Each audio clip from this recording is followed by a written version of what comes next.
I got home from a business trip and noticed my slippers were still wet. I asked Mary if we'd had anyone over. She froze for just a second, then laughed it off. Come on, you know I'm terrible with people. I just like quiet weekends at home. Isn't that what you always said you loved about me? That I'm so low maintenance? I gave her a vague smile and waited until she left to go shopping. Then I went through the apartment, room by room. Someone had used my razor. A pair of pajamas in the closet had been worn. But the kicker? The box of condoms in the nightstand was completely empty. 2 days, 12 condoms. Guy had stamina, I'll give him that. I swallowed my anger and pulled out my phone. Get me all the security footage from our building for the past 2 days. And keep it quiet. Next day at work, the footage was already in my inbox. I clicked it open and scrubbed through. Clear as day. Time stamped down to the second. Starting 3 days ago, some guy had been coming and going from my place. A lot. The last clip was from an hour before I got home. The elevator opened. He stepped out with his arm around Mary's waist. They stopped right outside our door and kissed. Long, slow, the kind of kiss where you can't tell where one person ends and the other begins. Mary's hand slipped inside his coat. I'd never seen her like that. So eager. So hungry. I knew exactly who he was. Dean Gilbert, Mary's new assistant. I'd seen his resume. 25, fresh back from some program overseas. 6'1", with the kind of face that gets you places. The video froze on him kissing her neck. I closed the window and leaned back. That's when someone knocked. 2 quick raps. Come in. The door opened, and there he was, Dean Gilbert, in a fitted light gray suit that showed off his height, every hair in place. His eyes had that cocky confidence you see in young guys mixed with something lazier, almost smug.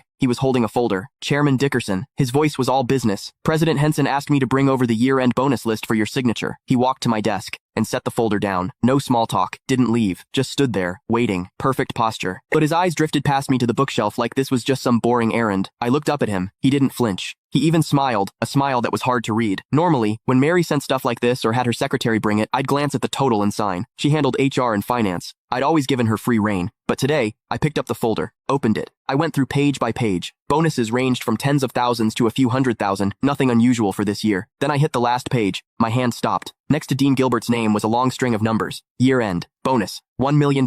And in the notes, plus one company BMW, 730 Li, $1 million. A BMW 7 Series, for an assistant who'd been here less than 6 months. I stared at that number for 2 seconds. Then I looked up. Dean was watching me. That little smile had gotten bigger, and there was something in his eyes, now impatience. Chairman Dickerson, is there a problem? His tone was still polite, but there was an edge, a push. Miss Henson is waiting to head out. He made sure to emphasize those last words. I picked up my Mont Blanc pen and uncapped it. The tip hovered over the signature line. Didn't touch down. Mr. Gilbert, you've been with the company about 5 months now, right? My voice gave nothing away. 1 week shy of 5 months. Quick answer. Smooth. I said nothing. I signed. Thank you, Chairman Dickerson. He took the folder back, flipped to check my signature, then closed it. And right as he turned to leave, I caught it. His lips moved. Fast and silent. No sound. But I could read it clear as day. 3 syllables. Old bastard. He didn't even bother closing the door behind him. I stayed in my chair. Didn't move. The pen cap clicked back into place. Click the link in my bio to get the full story for free.